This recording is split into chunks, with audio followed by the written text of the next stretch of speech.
साहब कबीर कहते कि मैं दुनिया में प्रेमी की तलाश कर रहा हूँ। प्रेमी आदमी जो प्रेम करता है, मैं उसकी तलाश कर रहा हूँ, खोज कर रहा हूँ, कोई तो मिल जाए।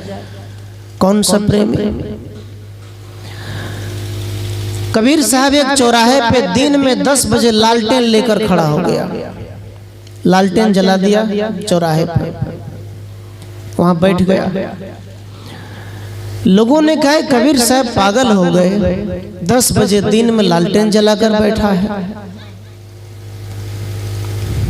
इसका दिमाग खराब हो गया। कहा क्या खोज रहे हैं? कहा मैं प्रेमी खोज रहा हूं। कहा मतलब? कहा मैं इंसान खोज रहा हूं, आदमी खोज रहा हूं। मैं एक चौराहे पे मैं ऐसे व्यक्ति को खोज रहा हूँ, 4 तरफ की रास्ता है। मैं पूछा कहाँ जा रहे हो? तो कहा मैं दुकान जा रहा हूँ। एक से पूछा कहाँ जा रहे हो? मैं खेत जा रहा हूँ। फिर पूछा तुम कहाँ जा रहे हो? मैं बड़ा बिजनेसमैन हूँ, मैं वहां जा रहा हूँ, ऑफिस जा रहा हूँ। चारों दिशाओं के लोग से मैंने पूछा, सबने कहा मैं अपने अपने कामों से जा रहा हूँ। लेकिन किसी ने नहीं कहा कि मैं आत्म काम के आत्म कल्याण के लिए मैं जा रहा हूं। कोई नहीं कहा भक्ति के लिए जा रहा हूं, कोई नहीं कहा। सज्जनों, खेत जाना जरूरी है, दुकान जाना जरूरी है, बिजनेस करना जरूरी है, पैसा कमाना जरूरी है, ये माया नहीं है। परिवार माया नहीं है, पत्नी माया नहीं है, धन संपत्ति माया नहीं है। जब उसी के लिए हम मरने लग जाते तो माया है। मरने का मतलब जब दिन रात उसी को हम सब कुछ समझ लेते हैं कि यही सब कुछ है तो माया है। मन का मोह ही माया है। आदमी को पता है कि भात दाल रोटी खाएंगे तो पेट भरेगा, लेकिन चुटकी भर तंबाकू से पेट नहीं भरेगा, वही माया है जो छूटती नहीं है। जब सत्संग सुन करके ये मस्तिष्क में विचार करते हैं, तब हम हाथ से फेंक देते हैं तो हम मुक्ति प्राप्त कर लिए। किससे? तंबाकू से, बीड़ी से मुक्ति मिल गई, छूट गया तो मुक्ति। इसी प्रकार कर्म वासना की जाल जब संसार से छूट जाती है तो ये आत्मा स्वतः जिंदा में ही मुक्ति प्राप्त कर लेता है। कोई किसान खेत में गेहूं बुनने जाता है, तावा पर भूंज दीजिए तब बुनिए तो गाछ आएगा? नहीं आएगा। इसी प्रकार भक्ति की तावा में, भक्ति की चूल्हा में, भक्ति की लकड़ी में अपने कर्म वासना को जला दो, खत्म कर डालो। सत्संग में आदमी का क्रोध जलता है, सत्संग में आदमी की चुगली जलती है, चुगली का नाश होता है, कपट का नाश होता है, इन सब का नाश होता है। राम जी से पूछा लक्ष्मण जी, भैया सब तो आपकी पूजा करते हैं, पूरी दुनिया राम राम करते हैं, 24 घंटा हरे राम हरे कृष्णा यही बोलते हैं, लेकिन वास्तविक में राम को कौन भजता है? राम को कौन प्राप्त कर सकता है? कौन ऐसे व्यक्ति है जो राम को अपने मन मंदिर में बसा सकता है? तो राम जी कहते हैं निर्मल मन जन सोमहि पावा, मोहि कपल कपट छल छिद्र न भावा। कहते हैं जो व्यक्ति निर्मल मन वाला व्यक्ति है, कोई महिला माता बहनें अपने सब घुसे घर में पूजा करे। मैं एक बात और टॉपिक बता देता हूँ, पूजा करना गलत बात नहीं है। आप मंदिर बाहर जाते, काशी बनारस जाते हैं, उससे अच्छा है कि घर के अंदर मंदिर बना लो, घर के कोने में मंदिर बना लो। वहां जब भी आप स्नान करो तो वहां पर एक बार जाकर बैठो, वहां बैठकर थोड़ा फूल हाथ में रख लो, जल रख दो, वहां अगरबत्ती जला दो और ध्यान मुद्रा में बैठ जाओ, आंखें बंद कर लो। 5 मिनट गुरु की मंत्र का सुमरन जाप करो, अंदर का सुमरन। 5 मिनट यदि आप गोसे घर में बैठकर आसन लगाकर ध्यान करते हैं, मंत्र जाप करते हैं, तो मन पवित्र होगा, मन शुद्ध होगा। फिर बाहर के मंदिर जाने की जरूरत नहीं पड़ेगी, घर में ही मंदिर हो जाएगा। सुमरन किसका करना है? कबीर साहब कहते हैं एक सुमरन है गुरु का सुमरन, जिससे आत्म शुद्धि होती है, आत्म कल्याण होता है। एक सुमरन है अपने परिवार का सुमरन। जब हम गुरु का सुमरन करते हैं तो हमें अंदर से शांति मिलती है। जब परिवार का सुमरन करते हैं तो परिवार में प्रेम होता है। परिवार का सुमरन का मतलब अपने सासू का तारीफ करो, अपने ससुर का तारीफ करो, अपने पुतों का तारीफ करो, अपने बेटा का तारीफ करो। कोई पूछे आपके पुतों केना जगह, बा हमर पुतों तो बड़ा अच्छा है, बहुत सुंदर है, गलती से तैयो बता दियो बड़ा अच्छा है। वो अच्छा कहने से यदि सुनेगे कि मेरी सासू हमको बहुत मानती है, तो और वो सुधर जाएगी, अच्छा बनने लग जाएगी। यदि आप कहते हैं मेरी सासू माँ बहुत अच्छी है, तो आपके सासू माँ अगर खराब है तो अच्छा बनने लग जाएगी। ये तारीफ करो, इसको कहते हैं मंत्र जाप। जब परिवार की तारीफ करते हैं तो परिवार अच्छा बनता है। जब गुरु मंत्र की जाप करते हैं तो आत्म कल्याण होता है। ये करना चाहिए। इसलिए कहा मुक्ति की बात, यहाँ मुक्ति की बात हो रही है। अब मुक्ति की बात में आज यहाँ क्या होगा? आज तो यह सत्संग हो रहा है। अदर किसी द्वार पे यदि कोई मरे तो उसको मुक्ति कौन देगा? पंडित जी। पंडित जी मुक्ति देगा। और जब वो पंडित जी मुक्ति देने के लिए आएंगे तो किस प्रकार से मुक्ति देंगे? गुहाल घर में बहुत से बर्तन रखेंगे, सब महिला को बैठा लेंगे, मंत्र पढ़ेंगे, और उसमें एक विधान है पिंड कूटना, उखरी में देकर कूटना, कूटते हैं और उसका ढेला बनाते इतना बड़ा खंभा में। और पंडित जी बोलते कि पिंड टूटना नहीं चाहिए, पिंड टूट गया तो श्राद्ध नहीं हुआ, वो बोलते हैं। लेकिन एक बात याद रखना, पिंड का मतलब शरीर होता है, ये देह पिंड। 5 पिंड का पुत्रा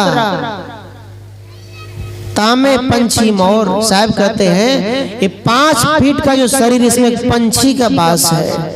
इसलिए कबीर साहब एक भजन है, पिंजरे के पंछी रे तेरा दर्द न जाने को।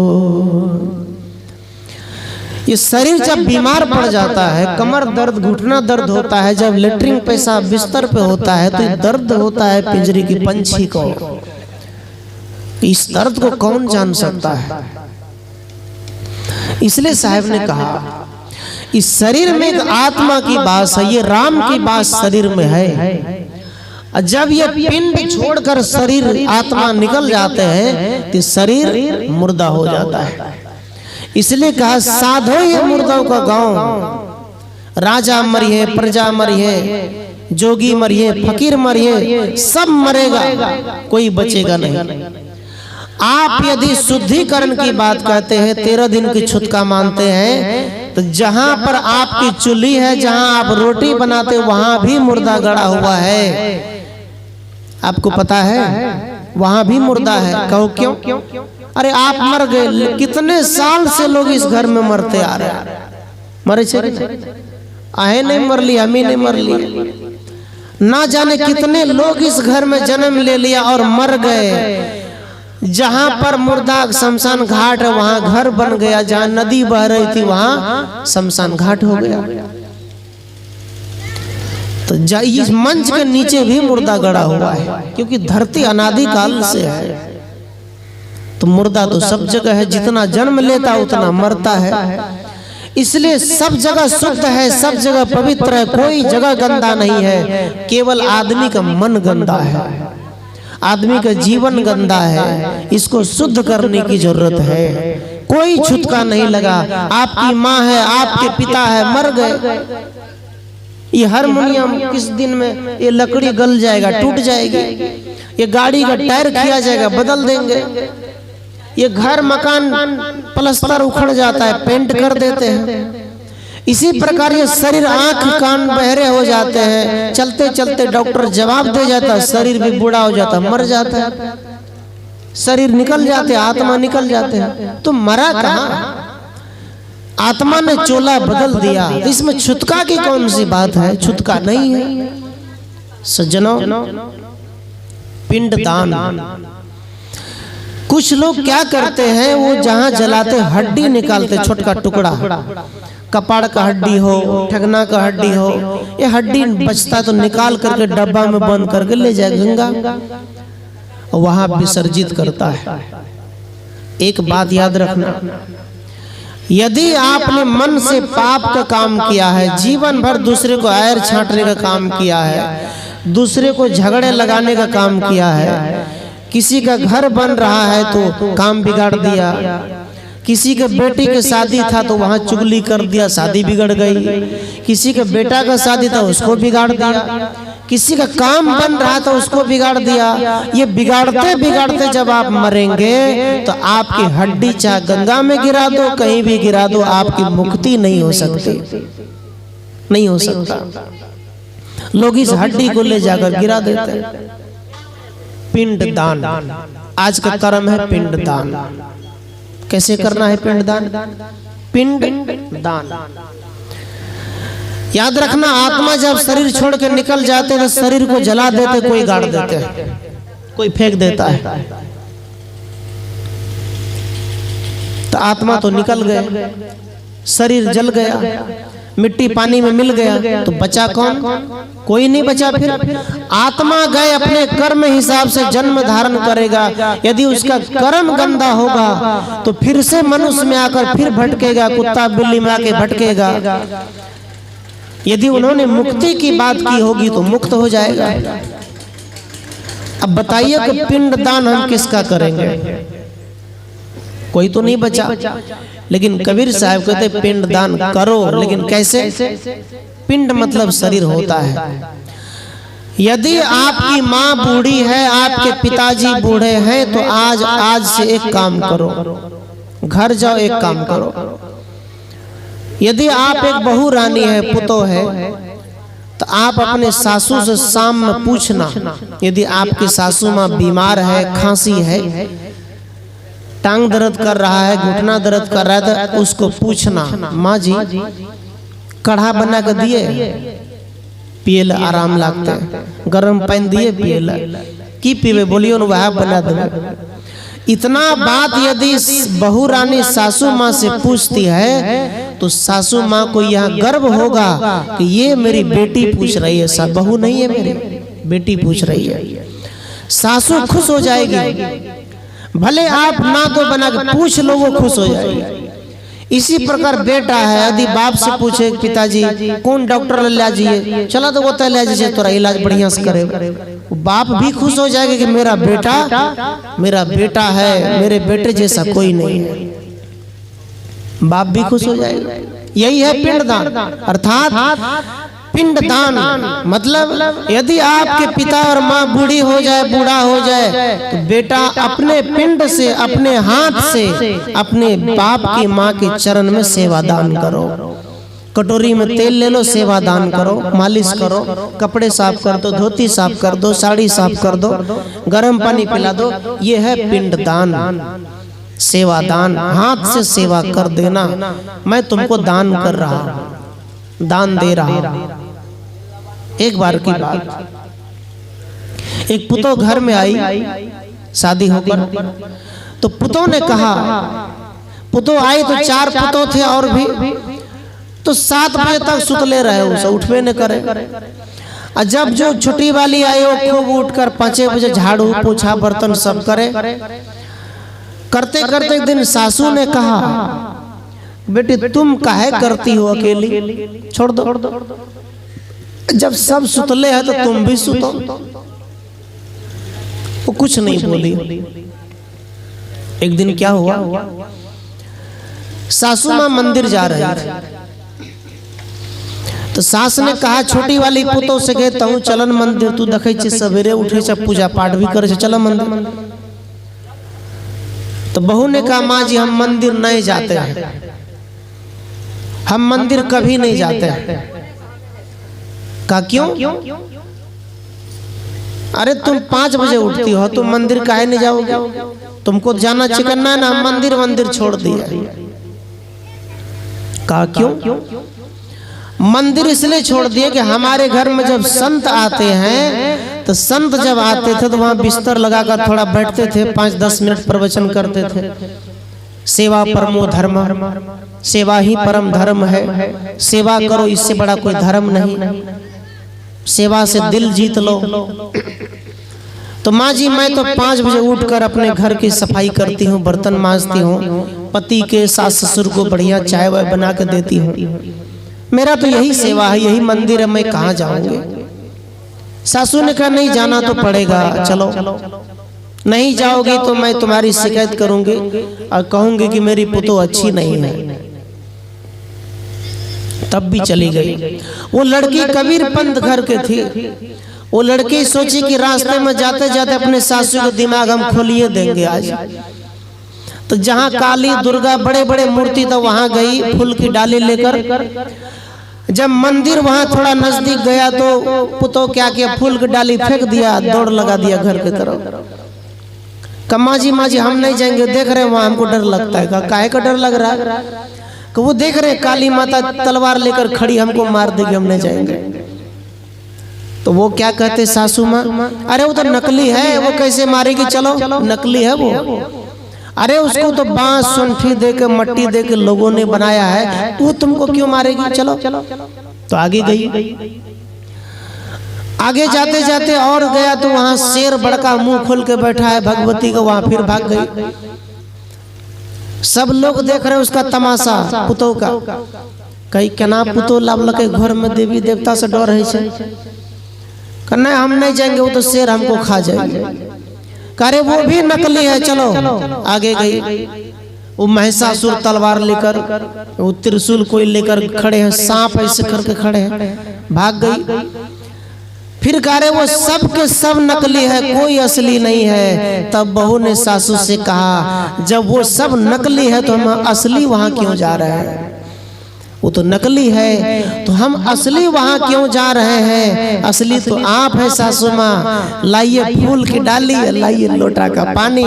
वही सासू माँ की चरण धो दिया, फूल चढ़ा दिया, कहा मुंह खोलिए, मुंह में एक पेड़ा डाल दिया, खिला दिया कि चलिए घर, मेरी पूजा हो गई। हो गई पूजा। सासू माँ को ये बात बड़ा अच्छा लगा। सासू माँ को ये बात जच गया कि मेरी बहू जो है मेरा दिमाग खोल दिया।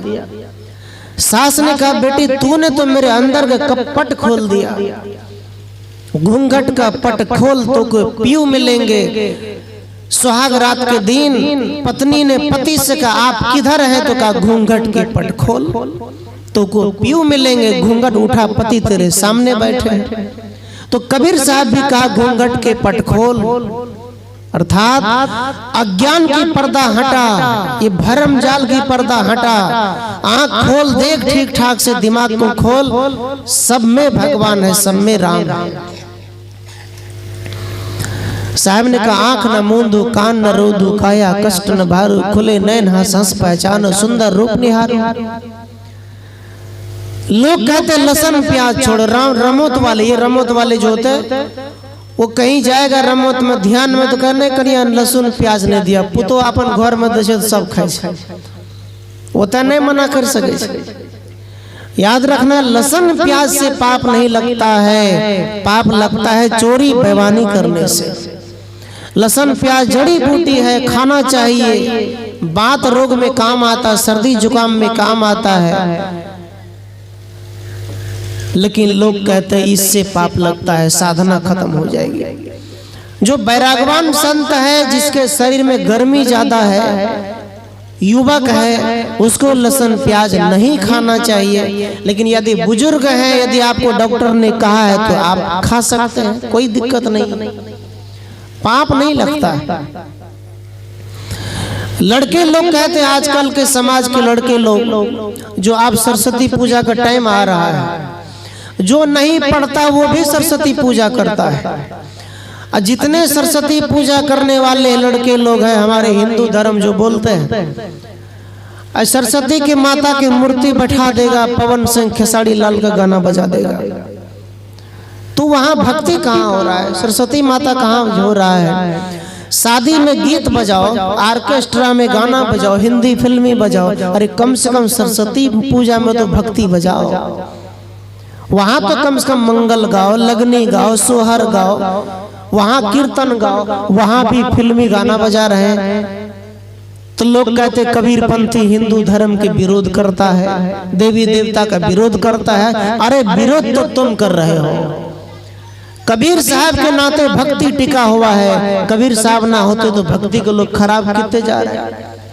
हम जहाँ देवता बनाते वहीं खून बहाते, देवता के सामने बलि देते हैं, तो कबीर साहब विरोध करते हैं। यही बात पंडितों को बुरा लगता है, याद रखना। ये देवता की पूजा नहीं है। मूर्ति भसाने जाएगा तो यहाँ पट्टी बांध लेगा यहाँ पर मांग में, इसके बाद वो नशा करेगा, गांजा दारू पीकर नाचते कूदते आप फेंक देगा पानी में, उल्टा देता है।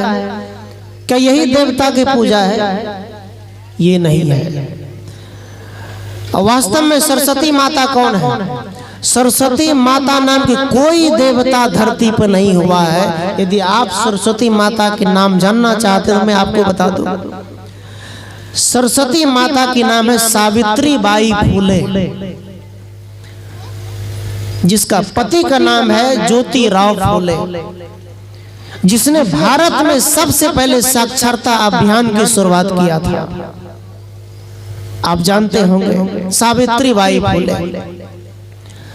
एक पंडित जी बीमार पड़ गया तो ज्योतिराव फूले नीच जाति का वो उनके यहाँ दवाई लेके चला गया। पंडित जी ने कहा हम मर जाएंगे लेकिन शूद्र और नीच के हाथ से दवाई नहीं लेंगे।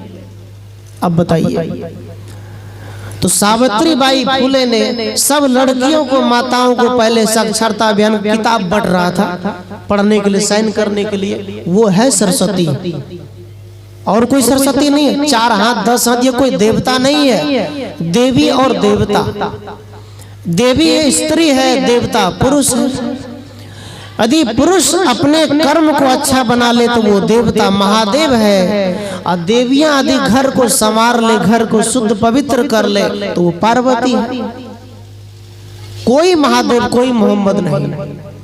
महादेव का मतलब किसान। जिस किसान से दुनिया चलती है, जिस किसान से सबका पेट भरता है, वो महादेव है। लेकिन आज के विद्यार्थी को पूछिए, जो स्कूल जाते हैं, बेटियों को पूछिए कि सरस्वती कौन है, ज्योतिराव फूले कौन है, बाबा साहब अम्बेडकर कौन है, भगत सिंह कौन है, इसके बारे में नहीं जानता, किसी को पता नहीं है। लेकिन नकली देवी देवताओं का नाम बहुत पता है, खूब मालूम। इसलिए कबीर साहब ने एक आंदोलन किया कि आज के लड़के लोग सोमवारी करते, मंगलवारी करते।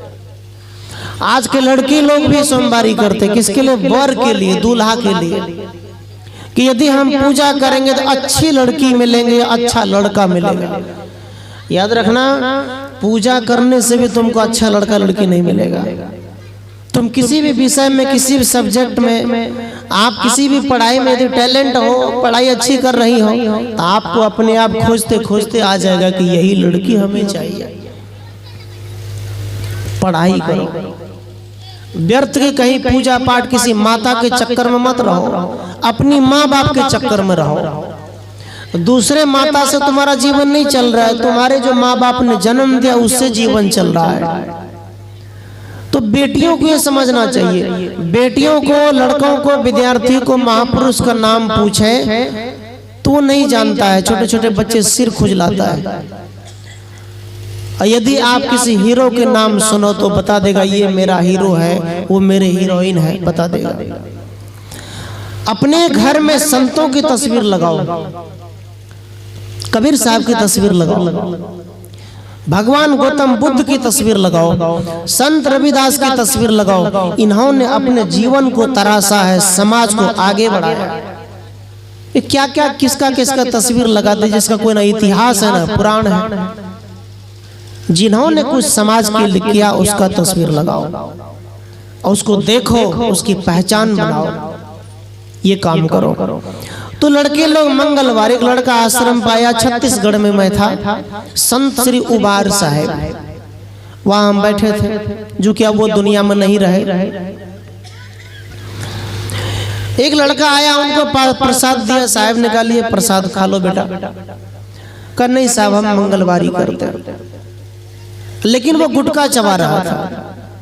तब ये अंदर से बड़ा दुख हुआ कि कैसी दुनिया, कैसी भक्ति है, वो मंगलवारी तो कर रहा है लेकिन गुटखा खा रहा है। आप मंगलवारी करते लेकिन खैनी नहीं छोड़ते, चाय नहीं छोड़ते, सब पीते। अरे कम से कम एक दिन तो मन को मारो, एक दिन तो अपने आप को जीतो, अपने आप को संवारो। नहीं संवार पाते। तो वो बहू जो है अपने सास को घर लेकर आई, और जब घर लेकर आई तो वो सास और पुतो दोनों मिलकर काम करने लग गए। तो तीनों गोतनी ये उठ गई, कहा हम भी आज से भक्ति करेंगे, हमसे पूजा करेंगे। बोलिए कैसे कैसे करेंगे? कहा करो, 5 बजे उठो, कोई झाड़ू मारो, कोई चौका लगाओ, कोई बच्चे खिला रहे, बूढ़ा बूढ़ी उधर बैठे, चाय दे दो या पानी दे दो, गर्म पानी दे दो। पति लोग द्वार पे बथान पे काम कर रहे हैं। जहां जिस परिवार में सब मिलकर काम करते, सेटिंग से काम करते, उस घर में गरीबी नहीं आ सकता। जिस घर में ताश खेलते, दिन भर बैठे रहते हैं, इस मचान पे उस मचान पे गप मारते हैं, उस घर में गरीबी आती है, उस घर में वृद्धि नहीं होता। जहां सुमति तहां संपत्ति नाना, जहां कुमति तहां विपत निधाना। गोस्वामी जी कहते जहां सुमति है,